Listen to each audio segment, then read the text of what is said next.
Assalamualaikum warahmatullahi wabarakatuh. Bismillahirrahmanirrahim. Pada kesempatan kali ini kita akan membahas kisah 30 awak kapal yang terdampar di Pulau Dajjal. Mereka tersebut dari kabilah Lakham dan Yudzam. Siapakah kisah-kisah mereka tersebut? Di dalam sebuah hadis yang diriwayatkan dari Fatimah binti Qais, aku mendengarkan suara seruan dari muazzin Rasulullah sallallahu alaihi wasallam untuk melaksanakan salat. Maka aku pun berangkat ke masjid dan salat bersama Rasulullah sallallahu alaihi wasallam. Aku salat di saf para wanita di belakang kaum laki-laki. Ketika salat sudah selesai, Rasulullah sallallahu alaihi wasallam duduk di atas mimbar sambil tersenyum. Beliau bersabda, "Demi Allah, sesungguhnya aku mengumpulkan kalian bukanlah untuk suatu kabar gembira atau kabar buruk, akan tetapi aku mengumpulkan kalian karena Tamim Ad-Dari yang dahulunya seorang laki-laki pemeluk agama Nasrani, kini telah memeluk Islam dan membaiatku. Ia telah berkata kepadaku dengan suatu perkataan yang pernah aku katakan kepada kalian tentang Al-Masih Dajjal ataupun Dajjal. Ia mengisahkan perjalanannya kepadaku bahwa ia berlayar dengan sebuah kapal laut bersama 30 orang laki-laki dari kabilah Lakham dan Yudzam. Kemudian mereka terombang-ambing oleh ombak selama 1 bulan hingga mereka terdampar di sebuah pulau di tengah laut di daerah tempat terbenamnya matahari. Lalu mereka duduk istirahat di suatu tempat yang terletak sangat dekat dengan kapal. Setelah itu mereka masuk ke dalam pulau tersebut. Lalu mereka bertemu dengan seekor binatang yang berbulu lebat, sehingga mereka tidak dapat memperkirakan mana ekornya dan mana kepalanya karena tertutup oleh bulunya yang sangat banyak. Mereka berkata, "Celaka, dari jenis apakah kamu ini? Celaka, dari jenis apakah kamu ini?" Ia menjawab, "Saya adalah Al-Jassasah." Mereka bertanya, "Apakah Al-Jassasah itu?" Dia tidak menjawab. Kemudian ia berkata, "Wahai orang-orang, pergilah kalian kepada seorang laki-laki yang berada di biara itu. Sesungguhnya ia sangat ingin mendengarkan berita-berita dari kalian." Tamim Ad-Dari berkata, "Ketika ia telah menjelaskan kepada kami tentang laki-laki itu, kami pun terkejut karena kami mengira bahwa ia adalah setan. Lalu kami segera berangkat sehingga kami memasuki biara tersebut. Di sana terdapat seorang manusia yang paling besar yang tidak pernah kami lihat, dalam keadaan terikat sangat kuat. Kedua tangannya terikat ke pundaknya serta antara dua lutut dan kedua matanya terbelenggu dengan besi." Kami berkata, "Celaka, siapakah kamu ini?" Ia menjawab, "Takdir telah menentukan bahwa kalian akan menyampaikan kabar-kabar kepadaku. Maka kabarkanlah kepadaku siapakah kalian ini." Mereka menjawab, "Kami orang-orang Arab yang berlayar dengan sebuah kapal. Tiba-tiba kami menghadapi sebuah laut yang berguntang. Lalu kami terombang-ambing di tengah laut selama 1 bulan dan terdamparlah kami di pulau ini. Lalu kami duduk di tempat yang terdekat dengan kapal. Kemudian kami masuk pulau ini maka kami bertemu dengan seekor binatang yang sangat banyak bulunya, yang tidak dapat diperkirakan mana ekor dan mana kepalanya karena banyak bulunya. Seorang laki-laki yang berada di pulau biara itu, sesungguhnya ia sangat ingin mendengarkan berita-berita yang kalian bawa. Lalu kami segera menuju tempat kamu ini, dan kami terkejut bercampur takut karena mengira bahwa kamu ini adalah setan. Ia, laki-laki yang berterikat itu, berkata, beritakanlah kepada saya tentang pohon-pohon kurma yang ada di daerah Baisan.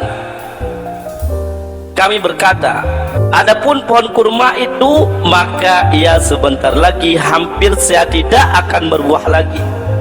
Kemudian ia berkata lagi, beritakanlah kepadaku tentang danau Tiberia. Maka berkata, apa yang ingin kamu ketahui tentangnya? Ia bertanya, apakah ia tetap berair? Kami menjawab, iya. Adapun airnya, maka ia sebentar lagi hampir saja akan kering. Kemudian ia berkata, beritakanlah kepada saya tentang mata air Zugar. Mereka menjawab, apa yang ingin kamu ketahui tentangnya?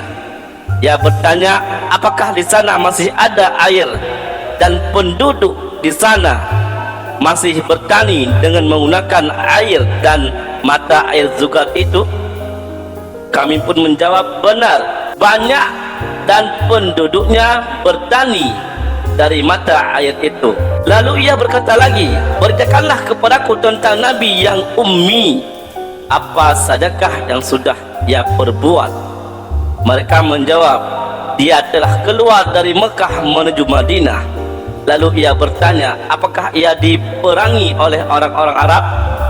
Bahwa Nabi itu telah menundukkan orang-orang Arab yang bersama dengannya, dan mereka mentaatinya. Lalu ia pun berkata, apakah itu semua telah terjadi?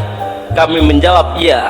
Ia berkata, sesungguhnya adalah lebih baik bagi mereka untuk menaatinya, dan sungguh aku akan mengatakan kepada kalian tentang diriku, aku adalah Al-Masih Dajjal, dan sesungguhnya aku hampir saja diizinkan untuk keluar.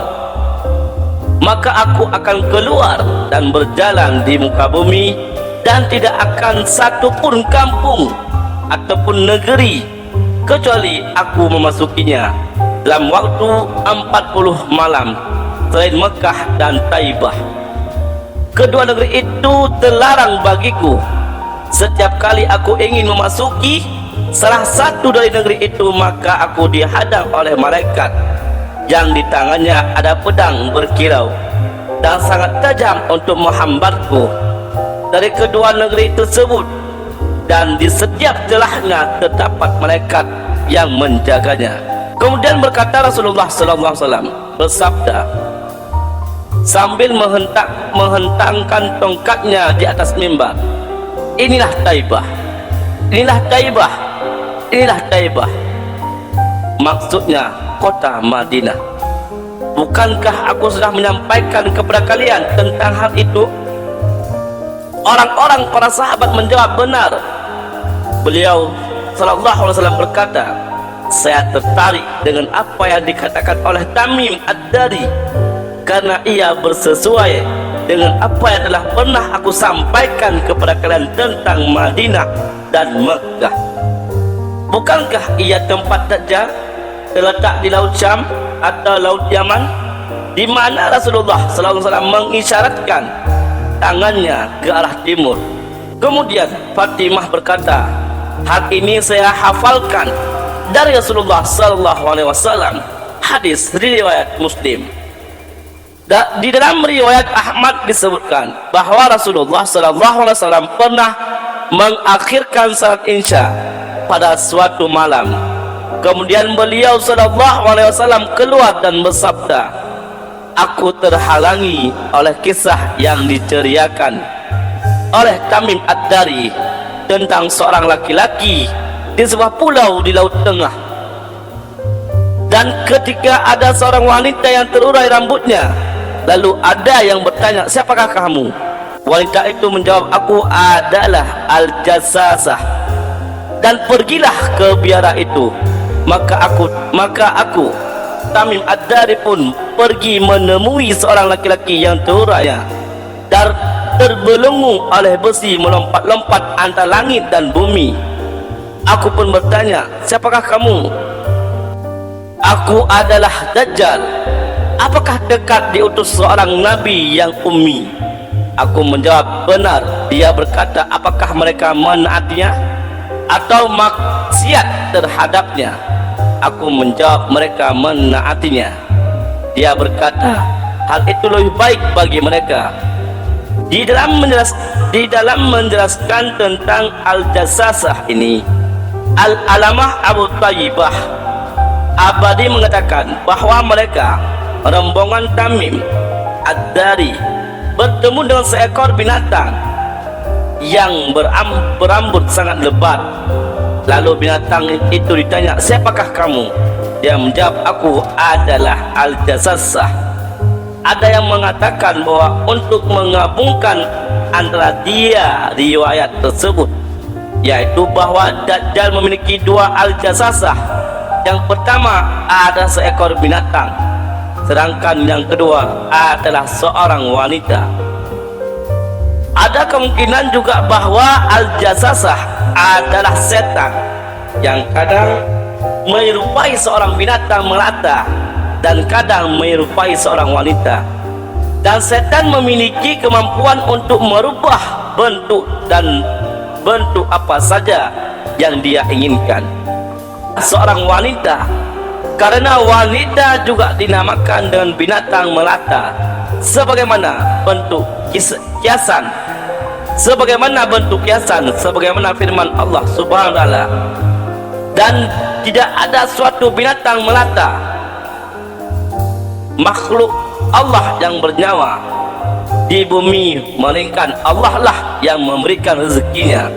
Quran surat Al-Hud. Perilaku tajassus dalam keseharian. Tentang Al-Jassasah ini, Imam Nawawi mengatakan bahwa dinamakan Al-Jassasah karenakan binatang itu ditugaskan untuk tajassus atau memata-matai dengan menyelidiki untuk mencari berbagai berita yang akan diberikan kepada Dajjal. Kisah ini disampaikan dalam kitab Sahih Muslim Bisyarhin Nawawi. Ibnu Manzur mengatakan bahwa Al-Jassasah berada di suatu pulau di tengah laut, memata-matai sambil mencari berita yang akan diberikan kepada Dajjal, sebagaimana disebutkan di dalam hadis Tamim Ad-Dari yang mengatakan, saya adalah Al-Jassasah, yaitu binatang yang dilihat di suatu pulau di tengah laut, dan dinamakan dengan nama itu karenakan binatang itu mencari berbagai berita untuk diberikan kepada Dajjal. Penuturan Imam Nawawi dan Ibnu Manzur adalah berarti bahasanya yang berarti memata-matai, mengintip atau menyelidiki, sehingga orang-orang senantiasa berusaha mencari berita atau informasi tersebut dengan Al-Jassassus. Al-Jassassus juga dipakai untuk orang yang senantiasa mencari-cari aib atau orang-orang lain,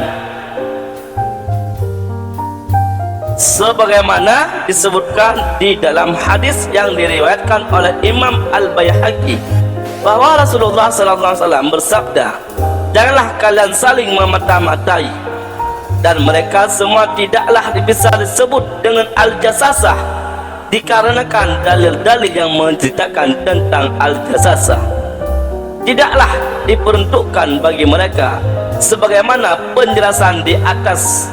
Meskipun secara lahirnya ada kesamaan perilaku antara kedua, meskipun secara lahirnya ada kesamaan perilaku antara keduanya, yaitu sama-sama. Inilah kisah yang dapat kami sampaikan. Mudah